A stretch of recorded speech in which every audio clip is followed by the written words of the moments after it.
अस्सलाम वालेकुम स्टूडेंट्स। उम्मीद है कि आप सब खैरियत से होंगे। आज का जो हमारा टॉपिक है वो है डिबगिंग। ठीक है, डिबगिंग क्या होता है और इसको किस तरह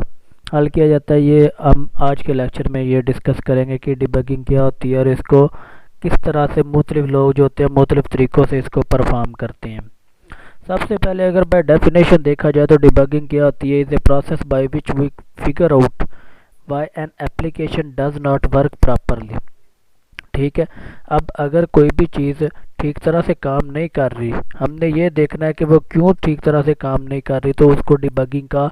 नाम दिया जाता है। अब कोई ना कोई चीज़ क्यों कब ठीक काम नहीं करती, जब तक ज़ाहिर है उसमें कोई ना कोई एरर मौजूद ना हो तो तब तक वो ठीक काम नहीं करती। अगर तो उसमें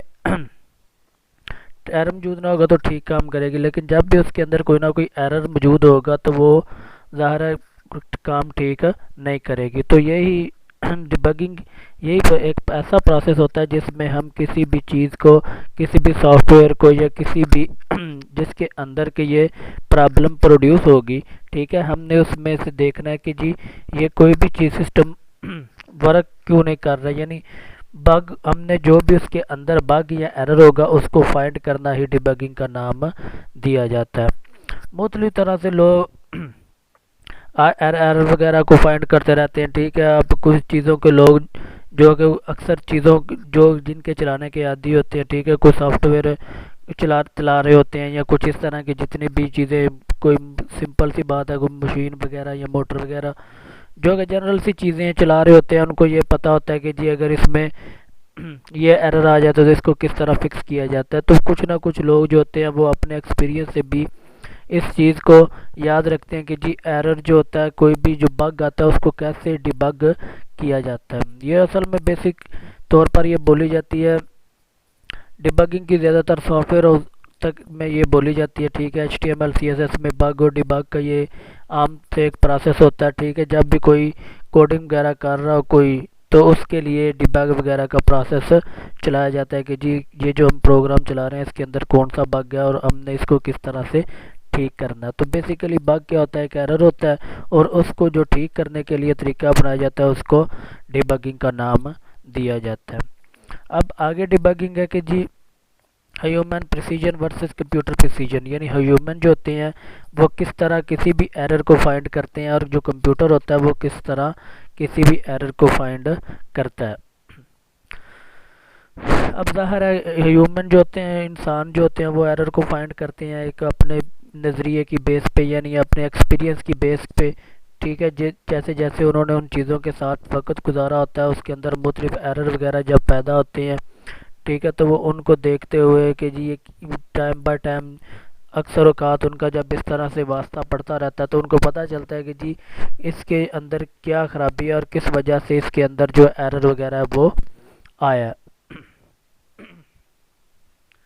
जबकि कंप्यूटर जो होता है, कंप्यूटर एक ऑटोमेटिकली मशीन है। ठीक है, इसके अंदर कोई भी जो एरर वगैरह आ जाएगा वो ऑटोमेटिकली उसको डिटेक्ट कर देगी। ठीक है, अदरवाइज़ अब कुछ एरर ऐसे भी होते हैं जो कि कंप्यूटर जो होता है वो ऑटोमेटिकली डिटेक्ट नहीं करता। ठीक है, वो इंसानों को ही कुछ ना कुछ तरीके से उसको परफॉर्म करने पड़ते होते हैं, क्योंकि जब भी कोई भी एक इंफॉर्मेशन सिस्टम चलता है तो उसमें एक मेन इंपॉर्टेंट रोल ह्यूमंस का भी होता है जो कि उस सिस्टम को रन कर रहे होते हैं। तो लिहाजा उसको अंडरस्टैंड करते हुए कुछ ना कुछ लोगों को उसके बारे में भी पता होना चाहिए। सबसे पहले आता है हमारा जो पॉइंट है डिबगिंग एवरीडे लाइफ। अब आम हालात में इंसान जो होते हैं वो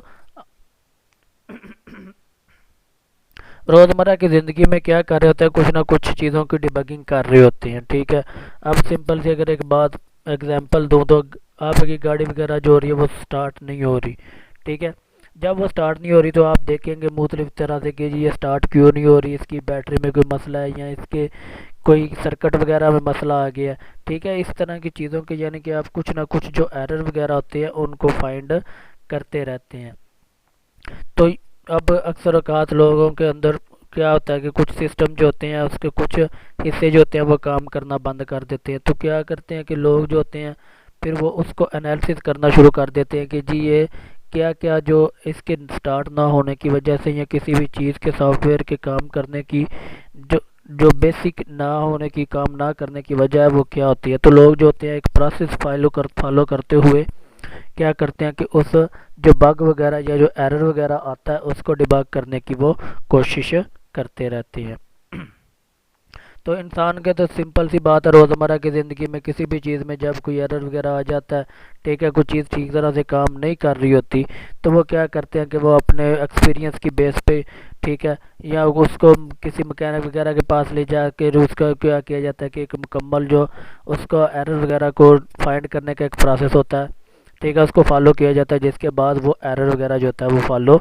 यानी उसका जो प्रोसेस होता है, ठीक है, उसको हल किया जाता है, उसको डिबग कर लिया जाता है। उसके बाद कंप्यूटर इंफॉर्मेशन टेक्नोलॉजी में डिबगिंग कैसे होती है, ठीक है। अब ज़ाहिर है रोज़मर्रा की ज़िंदगी में इंसान तो डिबगिंग करते ही हैं, ठीक है, लेकिन ये किस तरह इंफॉर्मेशन में क्या डिबगिंग होती है। अब एक चीज़ है, अब आप कोई कंप्यूटर के ऊपर सॉफ्टवेयर वगैरह रन करते हैं, ठीक है, लेकिन अगर आपने उसकी कॉन्फ़िगरेशन अपनी तरफ से गलत की हुई है, ठीक है, आपने उसको ठीक ठीक तरह से कंप्यूटर के ऊपर या किसी सिस्टम के ऊपर कॉन्फ़िगर ही नहीं किया हुआ, ठीक है, अब क्या होगा कि आप जो भी उसके अंदर आप उसके कोई भी इनपुट देंगे, ठीक है, तो वो लेकिन उसके बदले में वो आपको उसकी जो आउटपुट है वो आपके मुताबिक गलत देगा। उसकी मेन रीज़न क्या होती है, उसकी मेन रीज़न ये होती है कि या तो उसके अंदर कोई लॉजिकल एरर आ गया, ठीक है, लॉजिकल एरर। अब एरर कई किस्म के होते हैं। लॉजिकल एरर आमतौर पर एक ऐसा एरर होता है जिसको कोई भी सिस्टम वगैरह जो होता है वो पकड़ नहीं सकता, ठीक है। इसकी सिंपल सी मैं एग्जांपल देता हूँ कि अगर आपने किसी भी जगह पे, ठीक है, कोडिंग के अंदर आपने प्लस करना दो वैल्यूज़ को, ठीक है, लेकिन आप प्लस की जगह पे वहाँ पे मल्टीप्लाई कर देते हैं, ठीक है। अब वो कोडिंग के लिहाज से तो ठीक है, ठीक है, आपने प्लस की जगह पे मल्टीप्लाई किया, कोडिंग के लिहाज से ठीक है,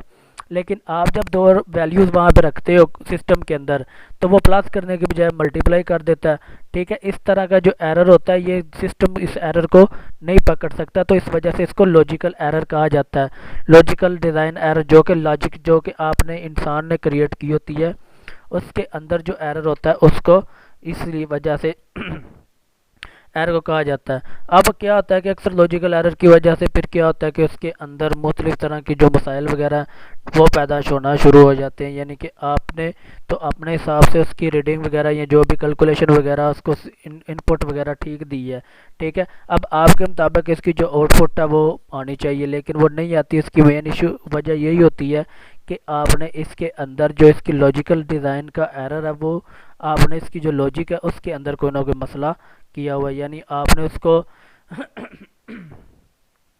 प्लस करने की बजाय आपने वहाँ पे मल्टीप्लाई किया है, तो जिसकी वजह से इसके अंदर ये एरर, इस तरह किस्म का एरर आ जाता है। उसके बाद आगे हो प्रॉब्लम इज इट। अब ये देखते हैं कि ठीक है, अब कोई भी जो सिस्टम है, कोई भी इंफॉर्मेशन सिस्टम है, ठीक है, उसके ऊपर सिस्टम,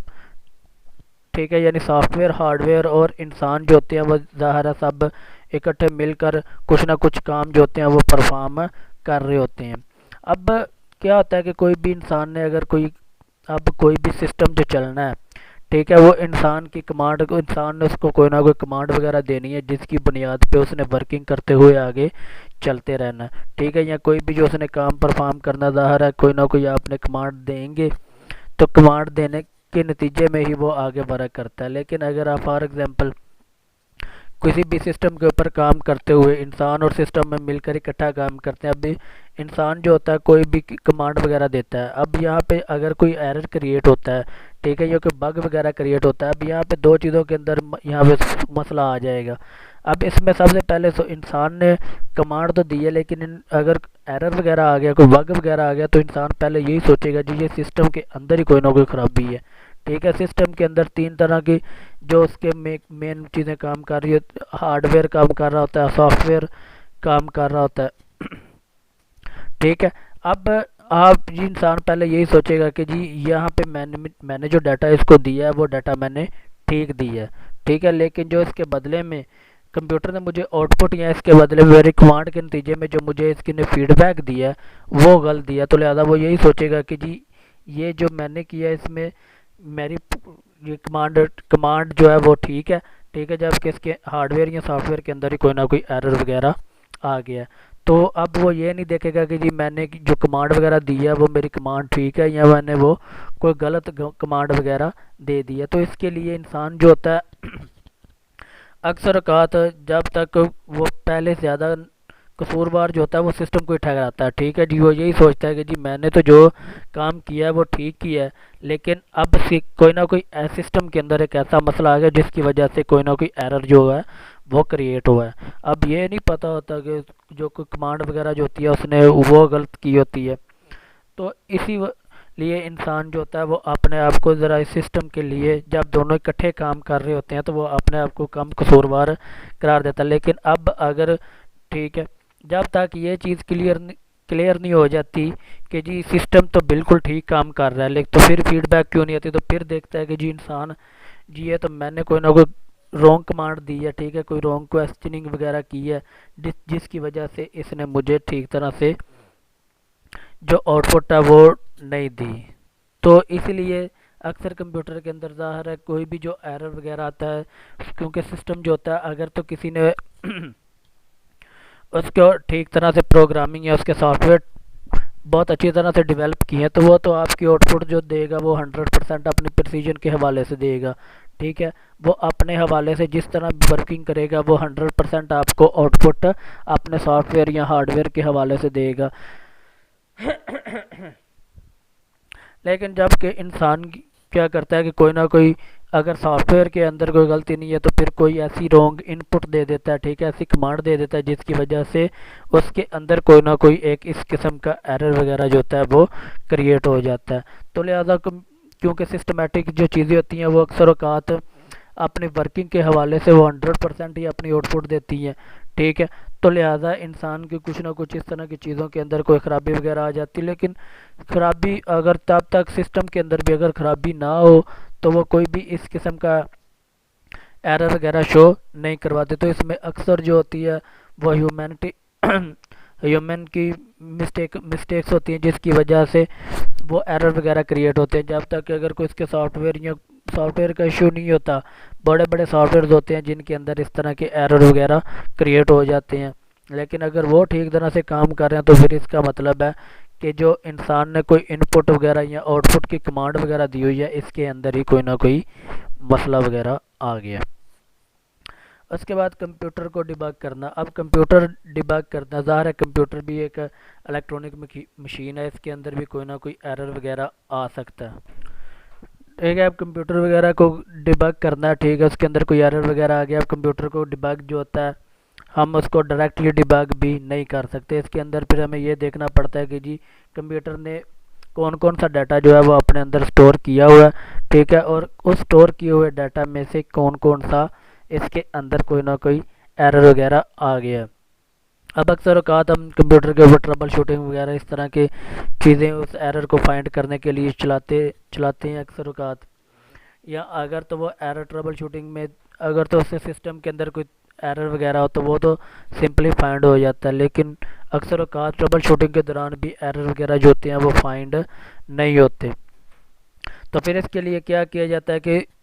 कोई ना कोई एक बाईपास किया जाता है। ठीक है, बाईपास क्या होता है, किसी भी सिस्टम को किसी और तरीके से उसको डिबग करना। अब अक्सर औकात इसकी मैं सिंपल सी एग्जांपल देता हूँ। अगर किसी का कोई जीमेल अकाउंट वगैरह ना वर्किंग कर रहा हो, ठीक है, उसको याद ना और मोबाइल को रीसेट हो जाए, तो फिर क्या किया जाता है, उसको बाईपास करके यानी कि किसी और तरीके से उसकी जो एरर वगैरह उसको ठीक किया जाता है। ठीक है, अगर बाईपास की बाय डेफिनेशन देखी जाए तो वो क्या होता है, द अल्टरनेटिव अप्रोच वो used to correct the bug is known as bypass. ठीक है, तो यानी कि हम क्या कर सकते हैं कि एक अप्रोच जो कर रहे हैं, ठीक है, वो वर्किंग ठीक तरह से नहीं कर रही, लेकिन हम किसी दूसरी अप्रोच को फॉलो करते हुए क्या कर सकते हैं, उस एरर के ऊपर हम आसानी से काबू पा सकते हैं। यानी कि कंप्यूटर के अंदर, सिस्टम के अंदर बाईपास वगैरह करके हम ये देखते हैं कि कौन कौन सा डाटा इसके अंदर सेव पड़ा हुआ है और किस वजह से इसके अंदर कोई एरर वगैरह जो है वो प्रोड्यूस हुआ है। तो इसी तरह यानी कि हम डायरेक्ट भी इसको डिबग नहीं कर सकते, तो इसको डिबगिंग करने के लिए भी हमें किसी न किसी सिस्टम वगैरह की ज़रूरत पड़ती है। ओके स्टूडेंट्स, हमारा आज का लेक्चर इतना ही था। खुदा हाफिज़।